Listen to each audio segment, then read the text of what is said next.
पकड़ धकड़ का माहौल फिर से स्टार्ट कर दिया with a lot of intensity. हमने देखा कठुआ में हाउ अ 25-year-old मैन जिनका नाम मक्खन दिन है, उनको पहले जो एसएचओ हैं कठुआ के, उनने उठाया, ब्रूटली डिह्यूमनाइज करके टॉर्चर किया। After that when he was release from custody, ये जो मक्खन दिन है जो बस 25 साल के लड़के थे, उनने मॉस्क के सामने एक वीडियो बनाया जिसमें उनने कुरान हाथ में पकड़ के कहा कि मिलिटेंट तो छोड़ो, I can not even think of being a militant, मेरा किसी भी मिलिटेंट के साथ नाता तक नहीं है। उसके बाद हमने देखा बारामूला में एक ट्रक ड्राइवर 36-year-old मैन जिनका नाम वसीम मीर है, जो एक डेली वेजर थे। मैं उनकी फैमिलीज और रिलेटिव्स के अभी ट्विटर पे मैंने एक वीडियो देखा जिसमें कहा कि हम अपने गांव में इनका एग्जाम्पल देते थे, इतने शरीफ थे।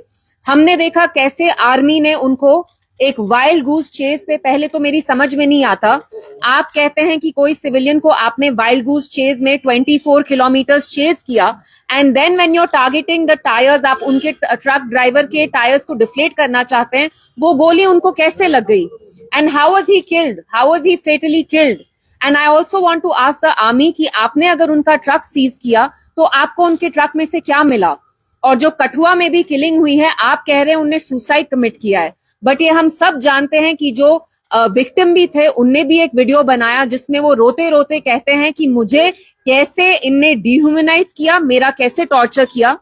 और मैं एक सवाल जो यहाँ की सरकार है मैं उनसे भी पूछना चाहती हूँ कि हमने देखा जब 2024 में अक्टूबर में इलेक्शंस हुए, कैसे भारी अक्सरियत से जम्मू कश्मीर पूरे रीजन में आपको लोगों ने इतना बड़ा मैंडेट दिया, इतनी भारी अक्सरियत से आपको लोगों ने ये रिस्पॉन्सिबिलिटी समाई दी। आपको ये रिस्पॉन्सिबिलिटी लोगों ने आपको इसलिए दी क्योंकि उनको लगा पिछले 5-6 साल में, स्पेशली जब से आर्टिकल 370 हटा, यहाँ आर्म्ड फोर्सेस हैं या जो यहाँ ब्यूरोक्रेटिक रूल चल रहा है, कोई अकाउंटेबिलिटी नहीं है, ना लोगों की सेंस ऑफ सेफ्टी है, ना सिक्योरिटी है। मैं आज एनसी सरकार से पूछना चाहती हूँ कि आप लोगों के मुंह पे ताला क्यों है?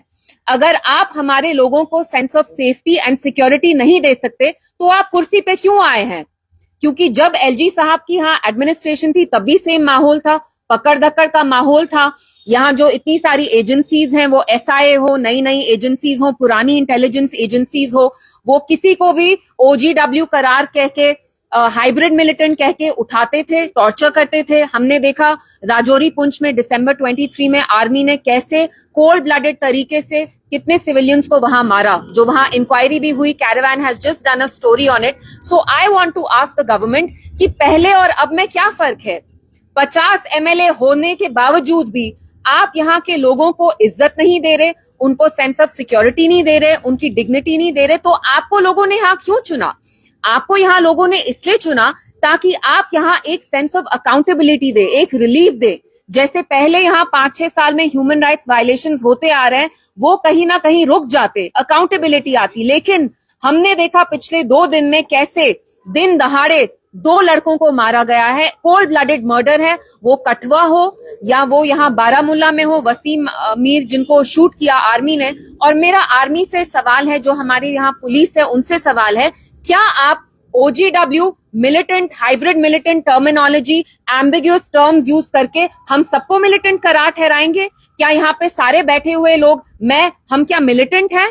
How is it fair? हमने देखा है आर्मी में, पुलिस में कुछ officers are the black sheep, वो कैसे ह्यूमन राइट्स वायलेशंस करते हैं, लेकिन फिर भी I say you can not paint everybody with the same brush. So my question to the police, my question to the armed forces is that how can you dub every Kashmiri as a militant? How can you paint all of us with the same brush? Are we all militants here? For how long will you keep exploiting this unbridled impunity that you have, whether it's through ASPA, whether it's through other laws that give you a wide scope of these powers, कि आप किसी भी लड़के को जाके गांव में से उठाते हैं, कहते हैं फलाना है, हाइब्रिड मिलिटेंट है, ओजीडब्ल्यू है। कब तक आप ये टर्मिनोलॉजी यूज करते करते हमारे नौजवानों का खून बहाएंगे? जब हम ये नहीं कह सकते कि all police is full of black sheep, how can you paint all Kashmiris as militants? And मेरा फिर से एनसी सरकार से यही सवाल है कि आज आपके मुंह पर ताला क्यों है? आपके 50 एमएलए किस लिए आपने लिए? ताकि आप आज मुंह बंद करके बैठें, जब हमारे नौजवानों का खून बह रहा है, जब 25 साल के लड़के को पुलिस टॉर्चर करती है and then he is found dead. यहाँ बारामूला में वसीम मीर है जिनको आर्मी ने मारा, and I want to ask them, what did you find from the truck? Has any evidence been found? I'm pretty sure they won't find anything. तो मेरा मकसद यहाँ आने का यही था, मैं आपसे बात करना चाहती थी। हमारे जो जम्मू कश्मीर की पूरी आवाम है, वो नौजवान हो, बुजुर्ग हो, there is a gripping sense of fear, insecurity, there is no sense of safety, there is no sense of dignity. और जो 3 महीने पहले एलजी सरकार में चल रहा था, एडमिनिस्ट्रेशन में, सरकार एनसी सरकार बनने के बाद भी आप देखिए, the chief minister being the head of the state has not issued a single statement condemning either of these killings. So I want to ask them, आपकी तो हिस्ट्री रही है एनसी की, जब से आप 40s में 1947 में NC has normalized every act of betrayal that has been heaped upon the people of Jammu and Kashmir. They have normalized everything. So today I want to ask you, why are you normalizing this? कुर्सी के लिए आप यहाँ के लोगों को कितना जलील करेंगे?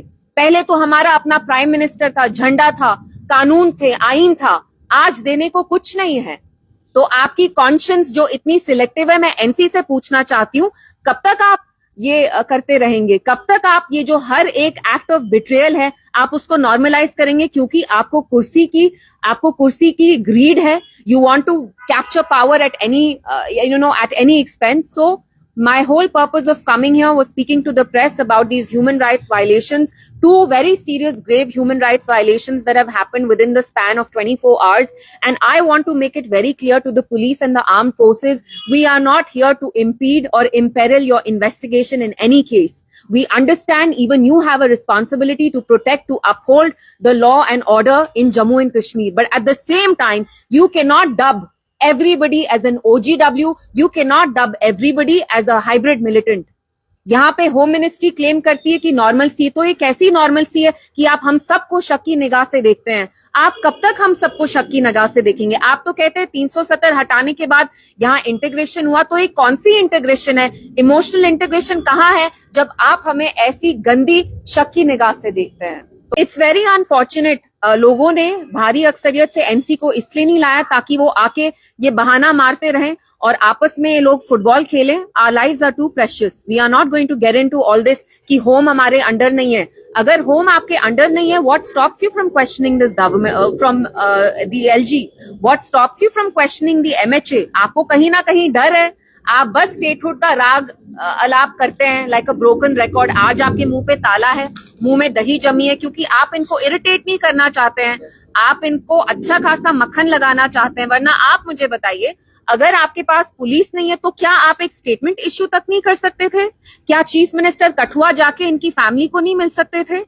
ये जो मक्खन दिन है, 25 साल के जो नौजवान मरे, और ये कहाँ की बहानेबाजी है? ये आपके अंडर नहीं है। जैसे बीजेपी बहाने मारती है कि नेहरू ने ये किया, नेहरू ने वो किया, 12 साल हो गए उनको इक्तिदार में, वैसे कहीं ना कहीं आई एम श्योर एनसी अब यही बहाना यूज करेगी कि ये हमारे अंडर नहीं है, स्टेटहुड नहीं है, फलाना डिमकाना। Please respect the life of every Kashmiri person, whether वो नौजवान हो, बुजुर्ग हो, ये बहानेबाजी नहीं चलेगी। Is NC telling me that for the next 5 years, if there are any human rights violations, they will use this convenient excuse that police is not under them?